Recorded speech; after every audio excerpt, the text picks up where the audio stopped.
আসসালামু আলাইকুম। এসএসসি পরীক্ষার্থী 2025 যারা ফেল করেছো, তোমাদের মনে কিন্তু একটা প্রশ্ন রয়েছে। সেই প্রশ্নটা কি একটু খেয়াল করো। প্রশ্নটা অনেকের মাথা কিন্তু ঘুরপাক খাচ্ছে যে তোমাদের পরীক্ষা কিন্তু ফুল সিলেবাসে হয়েছিল।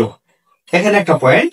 এখন এবছর যারা পরীক্ষা দিচ্ছে তাদের কিন্তু শর্ট সিলেবাসের পরীক্ষা হচ্ছে। যেমন আমরা যদি প্রশ্ন করি যে তোমরা গণিত যে পরীক্ষাটা দিয়েছিলাম, যে ম্যাথ পরীক্ষাটা দিয়েছিল, সাধারণ ম্যাথ, এখানে কিন্তু 17টা অধ্যায় রয়েছে। 17টা অধ্যায়ের আওতায় কিন্তু তোমরা পরীক্ষা দিয়েছিল। আর এবছর যারা পরীক্ষা দিচ্ছে তারা কিন্তু মাত্র 8টা অধ্যায়ের মাঝখানে পরীক্ষা দিবে। মাত্র কয়টা অধ্যায়? 8টি অধ্যায়। এই 8টি অধ্যায়ের মাঝখানে তারা পরীক্ষা দিবে। কয়টি অধ্যায়? 8টি। এখন তোমাদের প্রশ্ন হলো যে স্যার বা ভাইয়া, যে তোমাদের স্কুলের যে ছাত্রদের কাছে প্রশ্ন হতে বা করতে পারো, বা তোমরা যে ধোঁয়াশায় কাটতেছো, সেটা হলো যে আমরা ফুল সিলেবাসের পরীক্ষা দিয়েছিলাম 17টা অধ্যায়ের ভিতরে, বাট এবার যারা 26-এ পরীক্ষা দিবে এসএসসি, তাদের কিন্তু শর্ট সিলেবাস মানে 8টা অধ্যায়ের উপর পরীক্ষা হবে। এখন তোমাদের কি শর্ট সিলেবাসের আওতায় পরীক্ষা হবে, নাকি তোমাদের পূর্বের সিলেবাস অনুযায়ী তোমাদের পরীক্ষাতে প্রশ্ন উত্তর দেওয়া হবে? এই প্রশ্নটা কিন্তু সবার মাঝখানে উঠে দিচ্ছে। অলরেডি কয়েকজন স্টুডেন্ট আমাকে জিজ্ঞাসা করেছিল, তখন কিন্তু আমরা ক্লিয়ার কাট তোমাদেরকে ওদেরকে পরিষ্কার করে বলে দিয়েছিলাম। আজকে তোমাদেরকে এই ব্যাপারটা সুন্দরভাবে খোলাসা করব।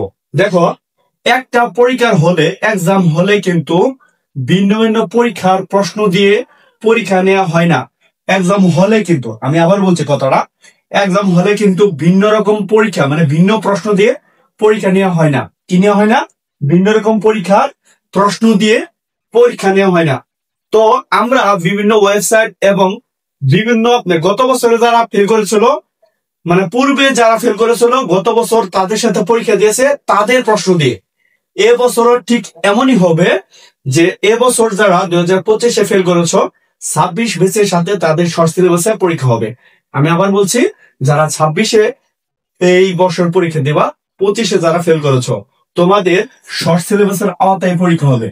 তার মানে আমরা ব্যাপারটা তোমাদের সামনে তুলে ধরলাম, তোমাদের সবারই কিন্তু শর্ট সিলেবাসের আওতায় পরীক্ষা হবে। কারণ কখনো ভিন্ন ভিন্ন একই হলের ভিতরে ভিন্ন ভিন্ন প্রশ্ন দিয়ে পরীক্ষা নেওয়া হয় না, বা ভিন্ন রকম প্রশ্ন তৈরি করে না। তোমাদের সবারই কিন্তু শর্ট সিলেবাসের আদলে পরীক্ষাটা হবে, শর্ট সিলেবাস দিয়ে পরীক্ষা হবে।